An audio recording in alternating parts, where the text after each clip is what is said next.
Hi everybody, this is Fabian and this is my query number 4 on Unit 11 where there is power, there is resistance, in which we explored Michel Foucault's breakdown of homosexuality, almost more specifically male homosexuality.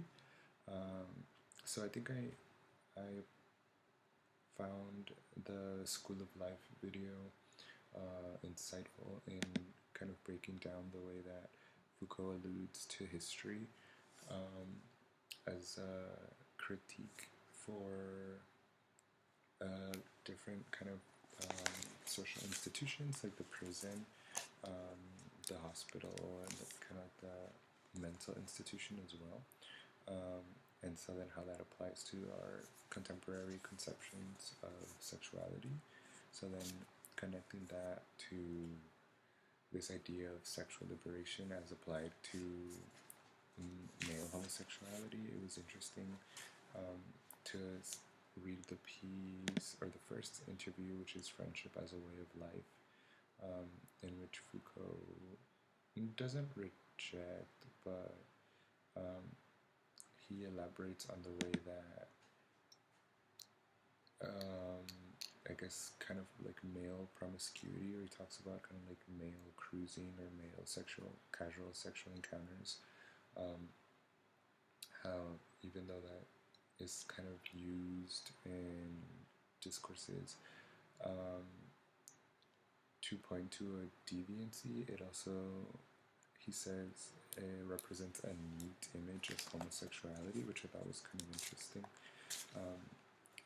To see the ways in which these representations are very reductive, and it's something that I do observe. I think in a lot of media representations of us gay men, it's always kind of in a very hypersexualized manner. So then in the following interview, which was Sexual Choice, Sexual Act, it was insightful to learn a little bit more about I guess kind of like the genealogy of that, which he says stems. So he kind of talks about like the Greeks and their relationship to homosexuality and how it was much more permitted, not just in the sexual sense, but he talks about affection, tenderness, friendship, fidelity, camaraderie, and companionship. So then he mentions how this kind of conception of gay promiscuity arises from the limitations of the previously mentioned kind of aspects of relationships for gay men. So I thought that was really interesting. And so then in the piece, the first piece, friendship as a way of life. I thought it was kind of interesting to kind of theorize on that, with like the homosexual way of life and what that might entail.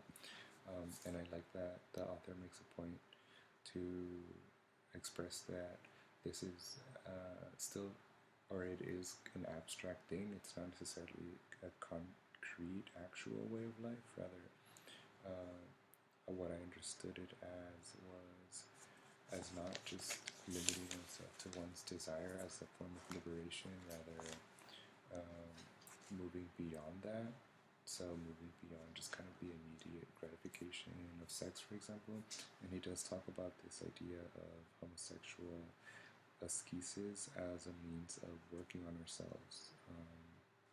So what I understood that as was the forming kind of new ways of relationality. So, for example, like I said, these kind of hegemonic logics which dictate the way that male and male kind of relationships are allowed to develop. And he does talk about war, for example, as one extreme circumstance which permits for male and male kind of intimacy and closeness.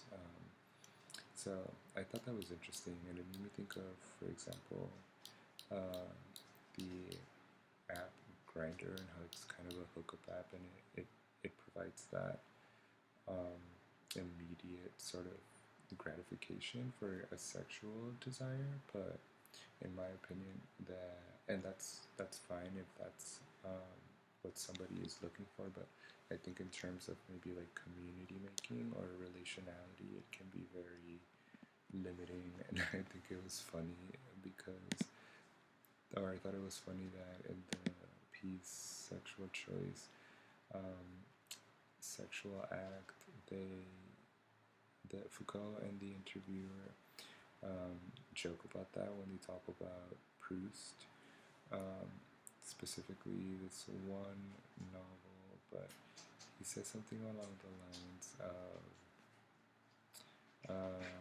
no, Casanova. So the best moment of love is when one is climbing the stairs, and so then that is kind of applied to homosexual logic. Foucault says rather he would say something like the best moment of love is when the lover leaves the taxi. So I thought that it was kind of interesting to get, I guess maybe like a theoretical breakdown of the dynamics of male on male relationships, which I have experienced in my own subjective affective position as a gay man, but to kind of get an understanding of maybe why it is that I might, like, sometimes I encounter difficulty relating with other gay men, why it is I've encountered, I think, a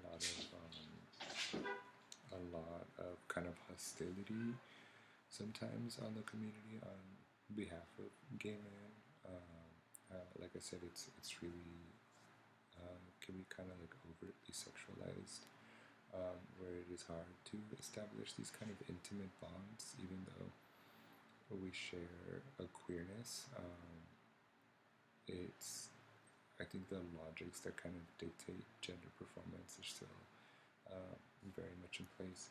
So I guess that was kind of another thing. It was interesting to see like power and how I guess like that was kind of one of the main points of the unit is how labels and categorizations serve to distribute power or hinder it.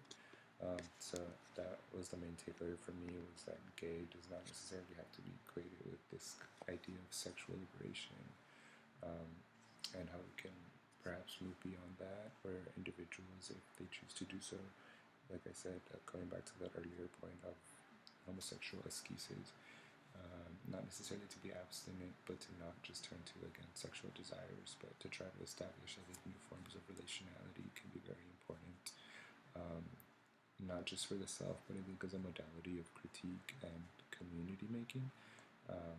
So it definitely got me thinking about my own journey, and I appreciated the readings in that way.